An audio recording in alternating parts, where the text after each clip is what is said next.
Currently, there is a special use permit application going through the approval process in Orange County, North Carolina. This video summarizes the most serious public safety issues and unethical procedural methods involved with this project. The first thing I want to point out is how inaccurate their depiction of at least one of the intersections is. This Lawrence Road 70 and 70 alternate make a triangle. They don't make a square. And Palmer's Grove Road shoots up north. And I know this is just to show the traffic flow in and out, and maybe it's just an aesthetic thing that doesn't need to be correct. You can see that over and over again, repeatedly, they use this quadrilateral shape to depict the intersection of 70 and 70. I took one of their diagrams and adapted it on Microsoft Word, correctly depicting the intersection as a triangle, just to prove that it could be done. So here you can see the actual satellite view of the area. Here's my adaptation using Microsoft Word. Here's a version of pretty much every other published map. And then here's their depiction of the exact same area. It just shows that accuracy was not a priority, the traffic analysis. In a properly executed traffic impact analysis, the study area would include all intersections and roadway segments expected to be impacted by the proposed development. This TIA failed to do that by only analyzing a few intersections all north of the site.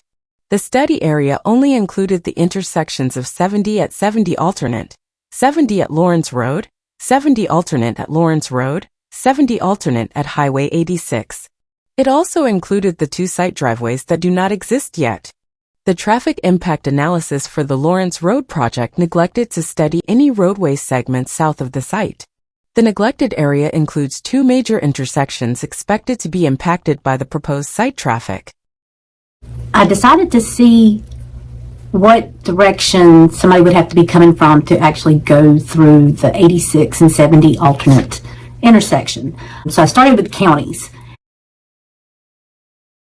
And do you want to guess how many, if you put in directions from just the county, how many take you through the 86, 70 alternate intersections? None. But then I decided to kind of shrink it in some, and I just picked an entity. I picked colleges, and I did Piedmont Community College, Elon University, Duke University, and North Carolina Central University, and UNC at Chapel Hill. None of those entities took anybody through the intersection of 86 and 70, alternate 70, on their maps. You know, Apple Maps, Google Maps, MapQuest.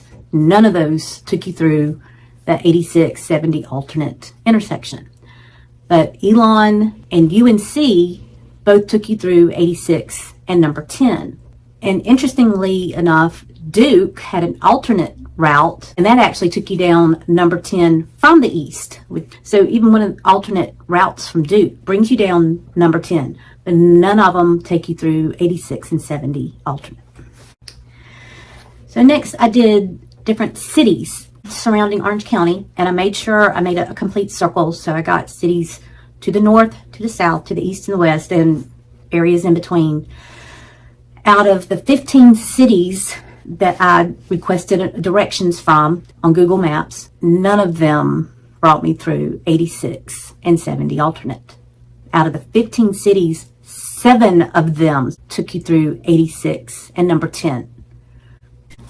So what I found is that none of the GPS coordinates, which is what everybody uses these days to find anything, will take you through 86 and 70 to get to this planned site, unless you are directly on Churton Street in Hillsborough. And even then, it's kind of a hit or miss. It's like Steve's, which is on the furthest north end of Churton Street, that takes you down 70. Weaver Street will take you down the 70 alternate and take you through that 86 intersection. So unless you are right dead center of Hillsborough, your GPS is not even going to take you through that intersection that they analyzed, but probably 50% of people's GPS, if you're coming from the south or from the west, those GPS are going to take everybody right through 86 to number 10, and then from 10 to Lawrence Road. But these are the roads and the intersections they chose not to analyze. So let's measure the distance from the site to these intersections. We're going to start with the intersection they did analyze, the intersection of 86 and 70 alternate. And that's 7,239 feet. So we will go back and measure to these intersections that they didn't analyze. Going down Lawrence Road to number 10, 3,047 feet. So that's half the distance, less than half.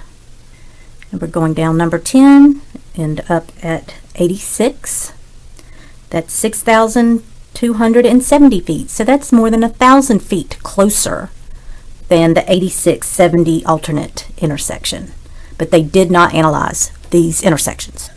In regards to the Lawrence Road project, the analysis of 86 and 70 alternate intersection was completely unwarranted.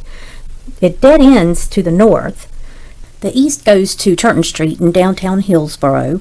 The west takes you back to the project site. The immediate south has several specialty businesses, but nothing that contributes copious amounts of vehicle traffic. If you continue traveling south and cross over 85, you end up at Hampton Point, which is the largest shopping precinct in the area.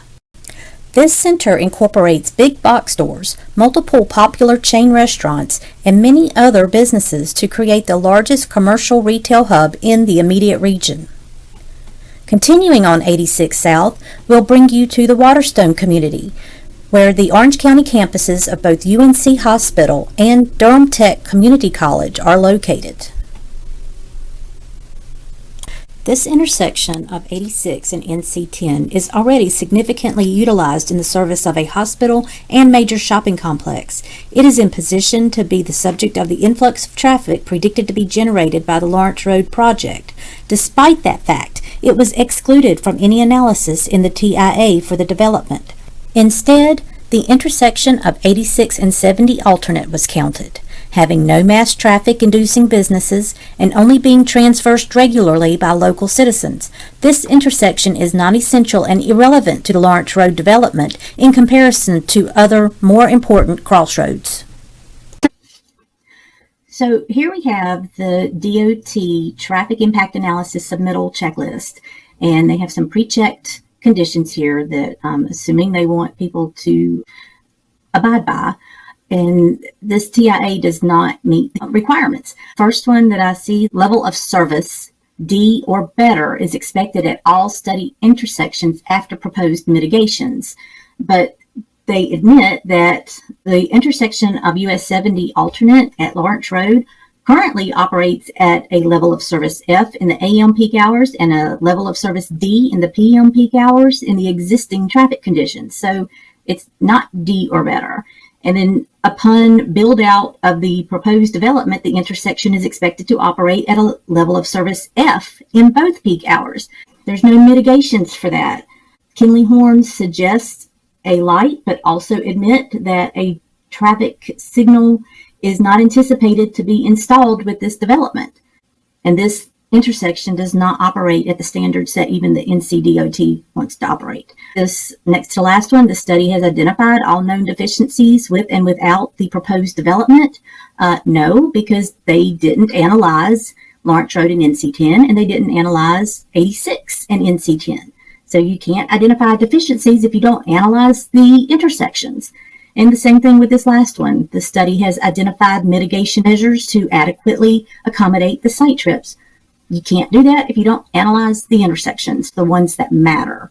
So no, this doesn't even meet the DOT requirement. And if you read this, while a signal has been identified as a potential improvement at this location, recently NCDOT has identified that the all-way stop is expected to continue to provide for safe operations. To meet Orange County UDO requirements, a traffic signal is shown in the build improved scenarios. However, it is not anticipated to be installed with this development. So they drew a picture of the stoplight mitigating measure to improve this, knowing darn well that the NCDOT has no plans to put it there. Looks like this doesn't even really comply with Orange County's UDO, and they got this fake stoplight drawn in here. I mean, they even say it here, traffic signal to meet UDO requirements. But up here, it says it is not anticipated to be installed.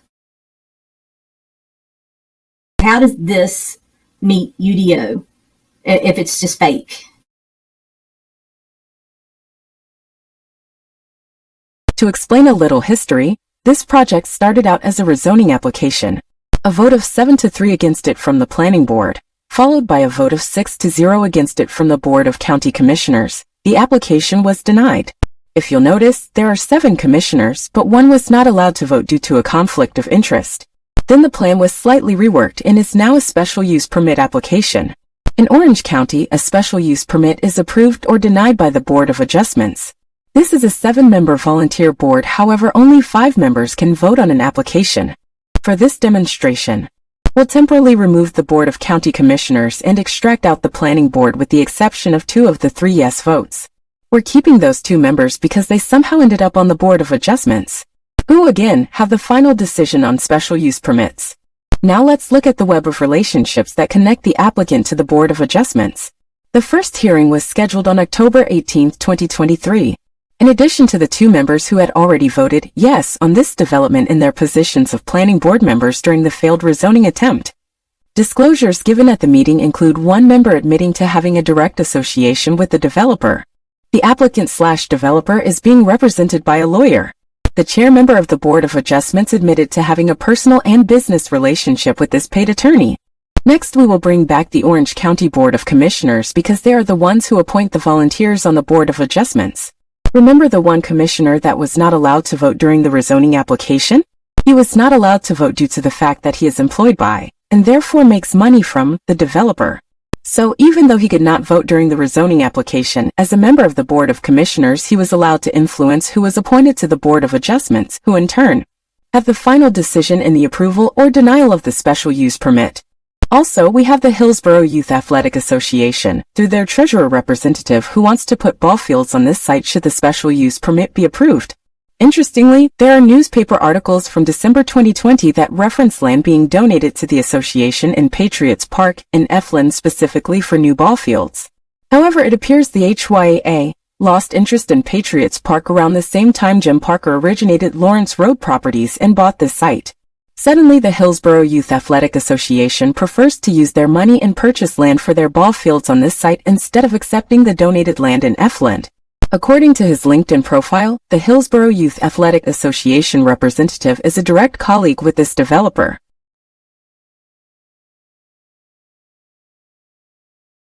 Speaking of LinkedIn profiles, this developer lists North Carolina Department of Transportation on his biography and previous experience. Additionally, there are recommendations from several of his colleagues at the North Carolina Department of Transportation. They sure do show him a lot of love on LinkedIn. Clearly, the applicant in the North Carolina Department of Transportation are very friendly. Okay, to be fair, I will say that the county attorney did dismiss this one lady who had the direct relationship. So she was not on the board when it went to vote. All the other aspects remain true, though. And that's all I have. I want to thank you for your attention. So good night, guys. Thank you. View other Mandy's Madhouse YouTube videos for more details of these and other unscrupulous elements surrounding this proposed development.